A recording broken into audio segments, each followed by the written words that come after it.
Explorons ensemble l'Afro-Musée de Montréal, un lieu dédié à la célébration et à la conservation du patrimoine culturel afro-canadien. À travers cette interview de Guy Chigoo de Mouchagulosa, directeur général et fondateur du musée afro-canadien, immergez-vous dans des expositions enrichissantes et des activités fascinantes qui soulignent les apports des communautés africaines et afro-descendantes à la culture afro-canadienne. Abordez l'Afro-Musée et son rôle dans la célébration et la préservation du patrimoine culturel afro-canadien est le but recherché dans cet entretien qui a lieu maintenant. À toutes. Bonjour Guy et bienvenue. Bonjour Fidil, merci beaucoup. Merci de m'accueillir dans l'Afro-Musée ici à Montréal pour cet entretien. C'est un plaisir. Ça, c'est la maison de tous les enfants de l'Afrique. On peut se tutoyer, non? Oui, bien sûr. Oui. Ok, d'accord. Alors, est-ce que c'est possible de nous parler de l'origine de l'Afro-Musée et surtout des motivations qui ont conduit à sa création en 2014? L'origine de l'Afro-Musée ici, je pense que elle date de plusieurs générations. Moi, quand je suis arrivé ici il y a une trentaine d'années, d'accord. On avait déjà des aînés qui parlaient d'un lieu, centre culturel, musée, où on allait, disons, parler de notre propre voix. D'accord. Parce qu'il y a beaucoup de grands musées ici qui parlent, disons, de l'expérience africaine ou de l'art ou des cultures africaines ou afro-canadiennes, mais généralement sans les personnes concernées. Ah oui. Et donc ici... C'est un musée qui parle pour nous. Oui, c'est un musée qui a d'abord été conçu par nous et qui parle, disons, par notre propre voix, mais pas par la voix, disons, d'autres personnes. Ok. Et quelles étaient donc les principales inspirations derrière ce projet? Les principales inspirations derrière ce projet, je peux dire l'inspiration, elle était à la fois collective et communautaire. Parce que moi, quand j'ai commencé ces lieux, je n'avais pas du tout en tête de faire un centre culturel. C'était une galerie. Au départ, c'est une galerie d'art privé, mais tout de suite, la communauté se l'est appropriée. C'est devenu un vrai centre culturel, mais de façon très organique, où les gens venaient organiser des conférences, des ateliers multigénérationnels ou intergénérationnels. Tout ce qui concerne, disons, les cultures africaines et afro-descendantes ont commencé à émerger ici de façon vraiment très organique. Donc, je peux dire que j'ai juste mis la plateforme et les communautés de toutes origines d'ailleurs, qu'elles soient caraïbéennes ou latino-américaines ou nord-américaines, ou évidemment du continent, donc de l'Afrique, se sont tout de suite appropriés ces lieux. Et ça dure depuis 10 ans maintenant. Ah, 10 ans que les gens se retrouvent, véritable carrefour culturel, où les afro-descendants se retrouvent, le temps peut-être de se ressourcer, de reprendre attache avec leurs racines. Et ça fait 10 ans que ça dure. Ça veut dire que comment vous faites pour tenir pendant 10 ans? Bon, c'est une mission qu'on peut dire un peu sacerdotale, si on peut dire. Il faut vraiment s'accrocher parce qu'un lieu comme ça, un centre culturel comme le nôtre ici, comme l'Afro-Musée, ça demande beaucoup de détermination. D'accord. Surtout quand on traite de tout ce qui est patrimoine immatériel. Souvent, les gens ne comprennent pas nécessairement que c'est quoi, alors que c'est nos propres histoires, c'est nos propres expériences. Mais ce qui est intéressant, c'est qu'avec des années, les communautés, pas seulement d'ascendance africaine, toutes les communautés finalement comprennent la pertinence de ces lieux et de cette plateforme. Donc c'est très difficile, mais la communauté contribue quand même de façon quand même assez importante. Parce que pour des organismes communautaires, on peut être fier de dire que 50% de nos revenus sont vraiment des revenus autonomes. C'est-à-dire c'est la communauté qui finance, qui soutient l'Afro-Musée. C'est très difficile, mais en tout cas, elles y arrivent jusqu'à présent. Et ça nous donne quand même une certaine indépendance éditoriale. C'est-à-dire, on sait qu'on dépend principalement de nous d'abord. D'accord. Et donc, c'est quand même une grande fierté. Il faut maintenant que ça continue. Il faut que les gens comprennent et qu'on consolide en fait la place de ce musée. En fait. Alors, mis à part les communautés qui soutiennent le musée, est-ce que le gouvernement fédéral ou encore le gouvernement provincial soutient aussi le... Parce que ça fait 10 ans quand même que ça dure. Hein. Est-ce que ça dure justement sur les soutiens exceptionnels des communautés? Oui, ça c'est la base vraiment, ça je peux le dire vraiment sans aucune hésitation. Mais aussi quand même ça nous arrive pour certains projets qu'on ait des soutiens, que ce soit du gouvernement provincial, de la ville de Montréal ou du gouvernement du Canada. Mais l'essentiel de nos revenus, ce sont vraiment des revenus autonomes. Et c'est ça qui nous donne une certaine liberté éditoriale. C'est-à-dire qu'il n'y a pas quelqu'un qui est derrière notre épaule pour nous dire tu vas faire ça, tu vas faire ça. Ah d'accord, vous êtes totalement autonome. Non, on est quand même autonome et on veut continuer à l'être. À l'être, oui. C'est pour ça que l'effort on doit continuer à sensibiliser les gens. Et il y a une question générationnelle aussi. On dirait que les moins de 40 ans comprennent mieux la démarche que les gens, par exemple, de mon âge, qui ne comprennent pas toujours. Parce que la plupart des gens qui tiennent vraiment ces musées, c'est des jeunes. On a beaucoup d'associations étudiantes de toutes les universités. On a certaines chaires universitaires qui viennent ici apporter à la fois le savoir, à la fois le temps, mais aussi l'argent et puis des projets qui sont vraiment pertinents et qui touchent vraiment les communautés en général. Super. Alors vous êtes originaire du Congo? Oui, je suis né au Congo, oui. Est-ce que le gouvernement congolais déjà est au courant de l'existence de l'Afro-Musée à Montréal? Ce qui est intéressant, c'est qu'en Afrique, je suis toujours surpris de savoir à quel point l'Afro-Musée est quand même connu. Des fois, je reçois du courrier généralement, j'ai reçu du courrier du Ghana qui nous félicitait. Bon, au niveau de la Côte d'Ivoire, au niveau du Congo, mon pays d'origine aussi. Mais pour être franc et honnête, il n'y a jamais eu vraiment, disons, de soutien ou d'implication à part des encouragements ou si on se retrouve dans un événement, une bonne tape sur l'épaule, il n'y a vraiment jamais eu rien de concret. Oula. Oui. Mais au moins, vous avez rencontré le ministre de la Culture ivoirienne. Bon, j'ai rencontré le ministre de la Culture ivoirienne, le ministre de la Culture de la RDC aussi, que j'ai rencontré récemment. D'ailleurs, la ministre de la Culture de la Côte d'Ivoire, vraiment, il faut saluer le travail, Madame Françoise remarque le travail qu'elle fait. Je pense que ça va être un très bon exemple. En tout cas, ça peut être une source d'inspiration pour les autres ministères de la Culture, surtout dans les pays francophones. Parce qu'on voit son implication dans la culture ivoirienne. Bon, après, je pense que ça devrait inspirer les autres ministères à faire pareil. Mais bon, on croise les doigts.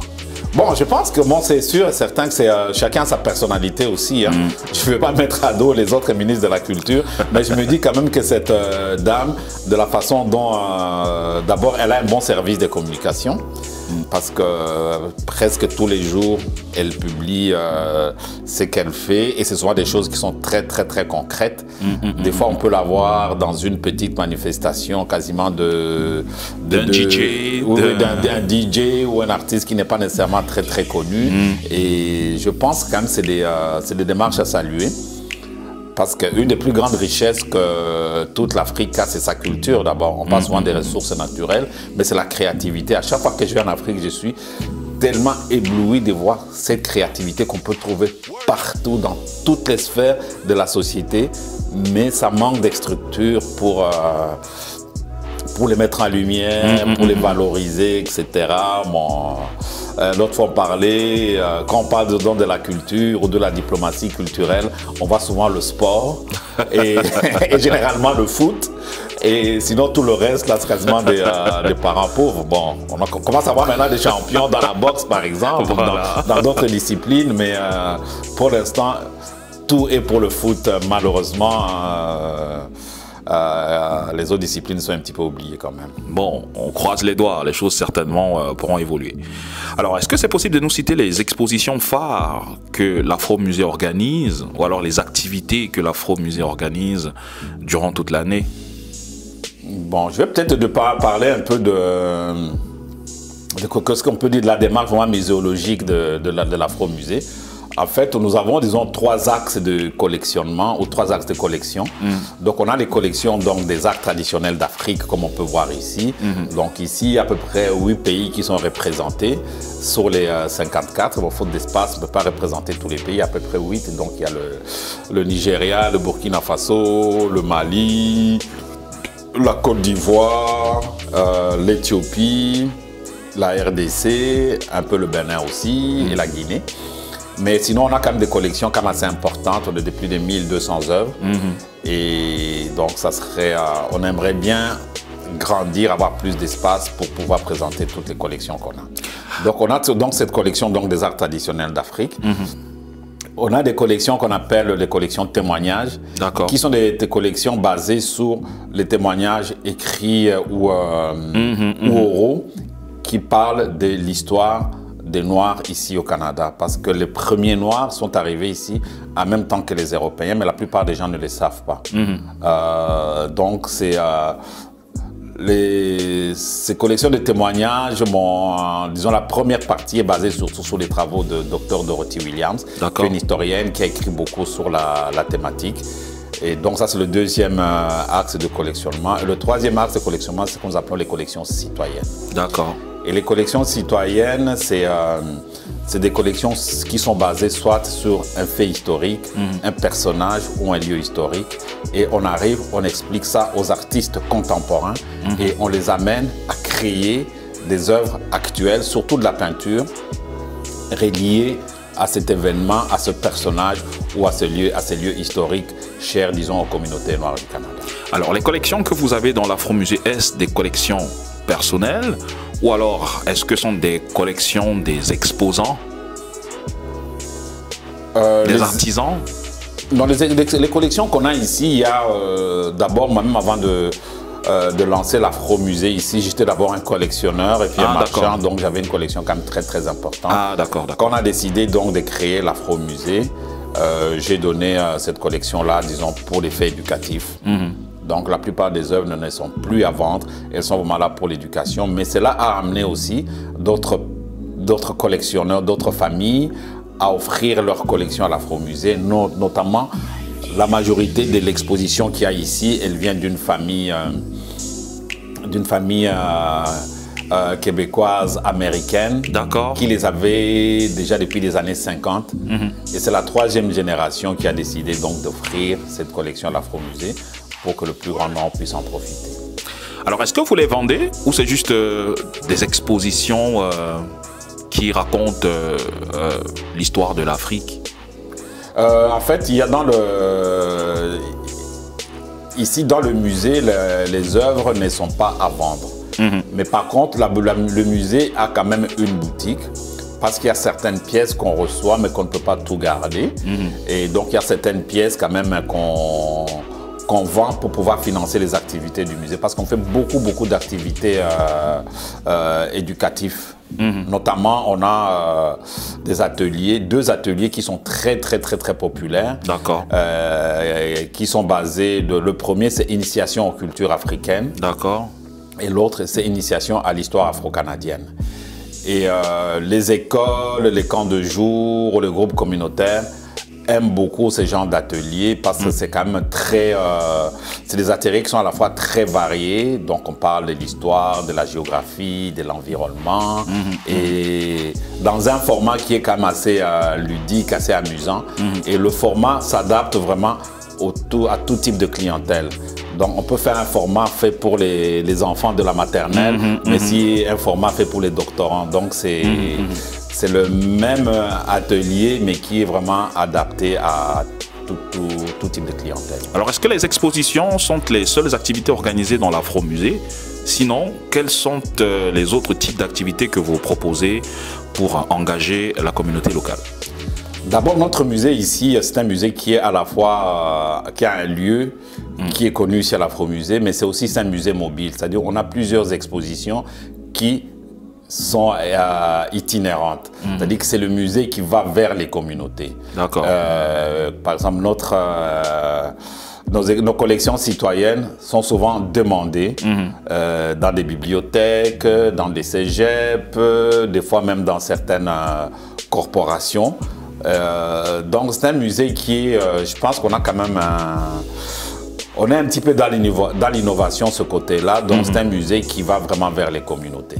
Et comment ces activités contribuent-elles à renforcer les liens entre les différentes générations au sein de la communauté afro-canadienne?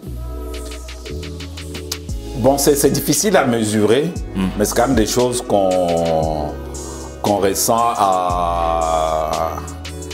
de façon presque permanente. Vous voyez ici, pendant le mois de février, qui est le mois de l'histoire des Noirs ici au Canada, je pense que je vais à l'extérieur, je vais m'exprimer dans plusieurs endroits dans une ville, la ville de Repentigny. Il y a 2 corporations, 2 grandes banques qui veulent que je vienne parler, disons, de l'histoire de l'expérience afro-canadienne. C'est-à-dire que je pense qu'avec le temps, c'est sûr que le travail de l'Afro-Musée, c'est un travail qui se construit vraiment année après année, brique après brique, jour après jour. Ce n'est pas facile, mais quand même, avec le temps, les gens ils comprennent l'importance du travail que nous faisons. Ah ok, ben, c'est super, c'est intéressant. Alors, vous êtes ouvert depuis 2014, l'Afro-Musée, et depuis 2014, quel est le ressenti du public local ici? Je pense que si vous allez sur notre page Google, vous allez voir tous les commentaires. Et le public, en tout cas, pas seulement le public noir, mais les publics en général. D'ailleurs, beaucoup d'écoles qui viennent, c'est des écoles qui ne sont pas nécessairement majoritairement avec des élèves noirs. C'est vraiment des écoles, je peux dire, normales d'ici au Québec, qui viennent pour nos ateliers. Et je pense que le ressenti est positif, mais le travail ne fait que commencer en fait. D'accord. Le travail ne fait que commencer. Il faut vraiment qu'on puisse consolider ce genre d'institutions parce que c'est la première institution qui traite à la fois de la culture africaine et de la culture afro-canadienne et qui est, je le répète encore, qui est vraiment fait, pensé et géré par les enfants de l'Afrique, donc qu'ils soient partis il y a 400 ans ou bien qu'ils soient partis il y a quelques années comme moi par exemple. Est-ce qu'il y a des personnalités que vous avez déjà reçues ici qui ont visité le musée? Si oui, est-ce qu'on peut avoir quelques noms? Ah bon, il y a beaucoup de personnalités politiques qui viennent ici. D'abord notre député ici provincial qui est vraiment l'ami de l'Afro-Musée. Son bureau est juste ici en haut, Mano Massé. Mais sinon, on est le député fédéral aussi, le ministre de l'Environnement, Steven Guilbeault. Au niveau municipal, je pense que ce soit les mairesses d'arrondissement. Il y a juste Valérie Plante qui n'est pas encore passée ici. Elle a souvent promis de le faire, mais elle n'a pas eu l'occasion. Mais sinon, tout le reste au moins du conseil municipal, je pense qu'il y en a une bonne partie sont déjà passés ici. Les ministres provinciaux, oui. Comment ça peut dire mon Dieu, j'oublie même les noms. Bon, c'est pas grave. Ah bah, j'oublie les noms. Bon, c'est pas grave. Alors, mais sur l'échelle continentale africaine, est-ce qu'il y a quand même des personnalités africaines qui sont venues ici? Oui, quand même. Hein, c'est qui donc je peux dire je sais que par exemple le film dans les focales, les Blacks à Montréal, si vous voyez la plupart des images, c'est ici. Ah d'accord. Oui, la plupart des images quand on voyait la diaspora s'est réunie, c'était ici. Au niveau des artistes, on a travaillé beaucoup avec le Festival mondial de musique des femmes. Beaucoup d'artistes sont passés ici. Comment ça s'appelle je crois que les Diponce. Qui d'autres je crois que l'Afro-Musée a abrité dans les vieilles générations, Toto Guillaume, etc. D'accord. Oui. Ça, je parle pour les Camerounais, mais il y en a aussi pour les autres communautés aussi. Non, mais je pense que c'est un lieu qui est aimé quand même. Et puis, on a fait, pendant des années, on continue à travailler avec le festival Afropolitain Nomade. Bah oui, qui a abrité, je pense que l'Afro-Musée a abrité la dernière édition les 2 ou 3 dernières éditions des résidences Afropolitains, c'était ici. Donc, on est quand même très ancré dans la communauté. On travaille avec le festival du film Black. Souvent, le quartier général, c'est ici. Ah, d'accord. C'est ici que les cinéastes se retrouvent. Mon travail avec Fondu au Noir, c'est la fondation Fabienne Colas. C'est une fondation qu'on a développé, on a une belle relation. D'ici au mois de février, on a beaucoup d'activités avec eux, des conférences, un concert avec Zal Sissoko. Oui, en tout cas, il y a beaucoup. Bon, c'est à la première vue comme ça. Oui, le nom ne me vient pas en tête, mais il y en a beaucoup. C'est un lieu où les gens viennent s'arrêter, où se rencontrent. Alors, si je me focalise sur les personnalités canadiennes qui sont venues visiter le musée, ça veut dire que la perception du musée afro, de l'Afro-musée est plutôt bonne au niveau local. Ça veut dire que on a comme cette impression, mais est-ce qu'il y a des difficultés quand même que vous rencontrez? Est-ce qu'il y a des réalités peut-être que nous ne savons pas? Oh, mais oui. Non, moi, il n'y a pas à se voiler la face. Hein. Pour gérer une organisation comme ça, non seulement ça coûte excessivement cher, c'est des dizaines de milliers de dollars par mois pour payer tout ce qu'il faut, les salaires, etc. Et les difficultés, je dirais, c'est plutôt d'ordre éducationnel, parce que la plupart j'ai dit que c'est les communautés qui supportent, disons, l'Afro-musée, mais il y a aussi beaucoup de gens qui ne comprennent pas qu'il y a un coût à payer pour utiliser les services de l'Afro-musée. Ah, d'accord. Parce qu'il y a beaucoup de gens qui viennent, ah non, tonton, c'est ici, c'est là, etc. Je dis, mais oui, mais écoute... c'est pas la charité. Non, tes frères qui travaillent, tes frères et sœurs qui travaillent, là, qui va les payer si jamais effectivement, on te donne tout gratuitement. Et, mais comme je disais, c'est une question de génération. Les jeunes générations, vraiment, ils comprennent. Et d'ailleurs, je vais vous donner un exemple. Il y a un collectif de jeunes qui a organisé un événement ici. Non seulement ils ont payé d'avance la location. D'accord. Et puis le même jour, ils ont fait un don quand même de 700 $ à l'Afro-musée. Ce n'est pas rien. Et c'est des jeunes, c'est pas des gens qui ont une carrière de 30 ans. C'est des jeunes qui ont peut-être 25 ou 30 ans. Donc eux, ils comprennent vraiment ça. Parce qu'ils disent, quand on vient ici, on se sent vraiment bien. Il n'y a pas un autre endroit ici à Montréal où je me sens vraiment chez moi, parce que souvent on organise des événements dans des lieux un peu trop neutres ou qui n'ont pas vraiment d'âme. Mais quand ils viennent ici, ils se sentent vraiment bien et ils organisent et ils participent. Il y a aussi un autre collectif qui s'appelle Mike Top Montréal, qui est un collectif de jeunes poètes qui font du slam, du spoken word, etc., qui viennent ici une fois par mois. Et c'est tous des jeunes qui non seulement qui font la promotion, mais puis quand ils viennent ici, ils viennent vraiment dans le respect. Quand ils finissent, ils nettoient tout. Et c'est vraiment bien. Et moi, je me dis, c'est déjà une grande partie de la mission, de cette mission éducative qui est accomplie. Mais il reste encore énormément de choses à faire. Il y a beaucoup de choses à faire. Oui. Alors, comment est-ce que tu envisages l'évolution de l'Afro-musée dans les années à venir? Dans les années à venir, moi, mon plus grand souhait, c'est vraiment de passer la main à quelqu'un d'autre. Je pense que bientôt, j'ai 60 ans. Ça fait quand même, depuis que j'ai la vingtaine, 20 ans que je suis dans les milieux culturels. Et je me rends compte encore que j'ai encore des vieux réflexes. Bon. Et je pense qu'il faudra vraiment trouver un nouveau souffle avec des jeunes qui maîtrisent. Mais je vois surtout qu'il y a beaucoup de jeunes avec qui tu travailles. Oui, beaucoup. On a un atelier ici, enfin un studio de musique où il y a des jeunes qui viennent faire de l'afrobeat, Je dis même pas parmi les employés. Hein. Oui, je vois la plupart des employés sont des artistes. Non, c'est tous des artistes, sont dans le milieu des arts. Il y a Dounia qui chante, qui est à l'entrée, Freddy qui joue plusieurs instruments, il est peintre, il est